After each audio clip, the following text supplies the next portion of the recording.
Magandang araw po. Gagawa po tayo ngayon ng carbonized rice hull. Kagaya nito. Yan. Gamitin po natin siya sa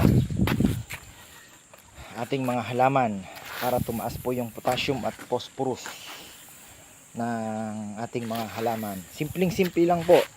Ito po ay screen. Binilog lang namin. Tapos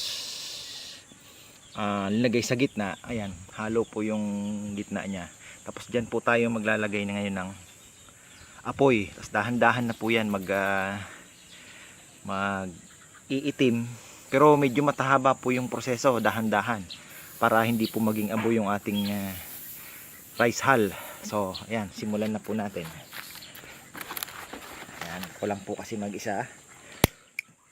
Sisindihan ko yung ating pampaningas. Tapos, mag-aapoy po siya dyan sa gitna hanggang sa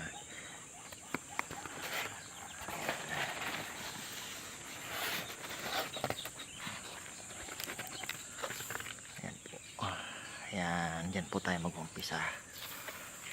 Lagay lang natin siya sa gitna.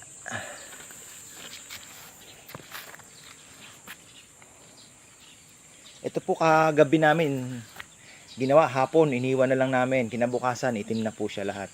Kulang pa po kasi yan eh, kaya magdadagdag. So ayan po, mga 5 oras siguro to, dahan-dahan, o 6 hours. Yan.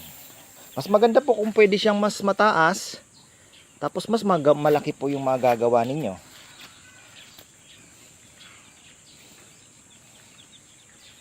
Ayan na po, hintayin na po natin ng mag-itim. Mamaya babalikan po natin siya pagka yung finished product niya.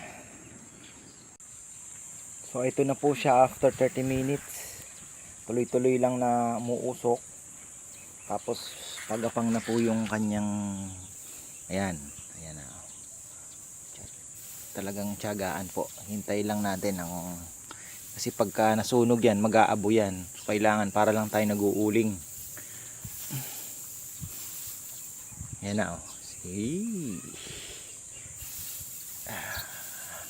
Lagyan ko po ng ipa yung dahil pinatay ko yung gitna, dahil pinatay ko yung apoy. Kasi po pag may apoy, ang problema ng apoy, maaabo yan. So kailangan usok lang talaga nakikita nyo. Kaya tinakpan ko din po para mapatay yung apoy. Ngayon okay na yan. Usok lang talaga nakikita nyo para buo-buo po yung ipa na talagang nauling lang. Kasi pag naabo, hindi po, palpak. Ito po kagaya. Ito buo-buo. Yan.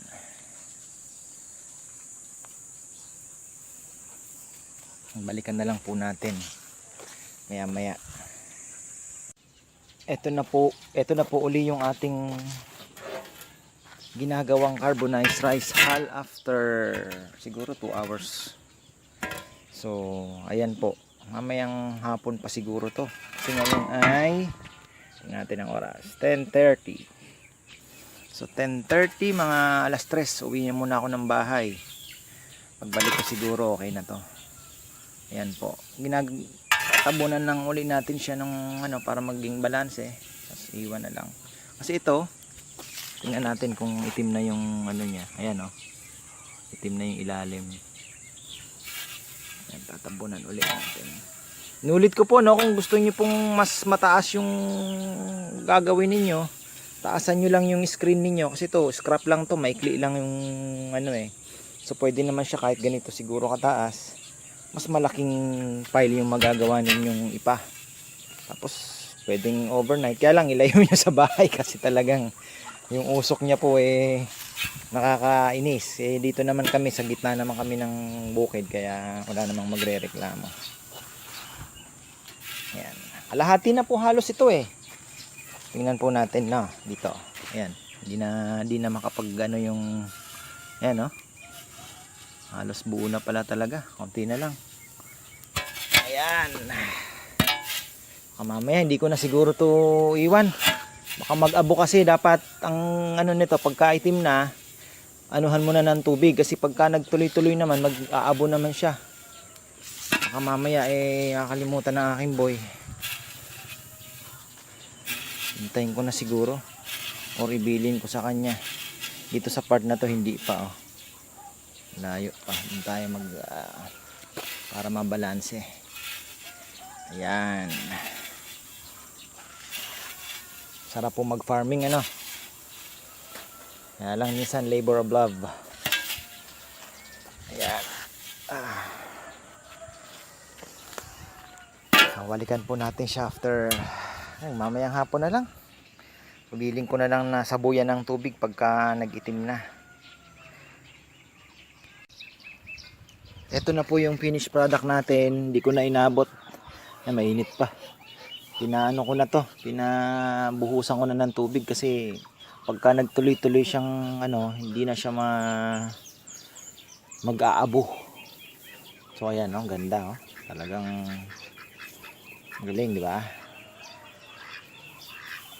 Yan, ihahalo na po namin yan sa aming mga halaman. Sana nakatulong po kami. Salamat po.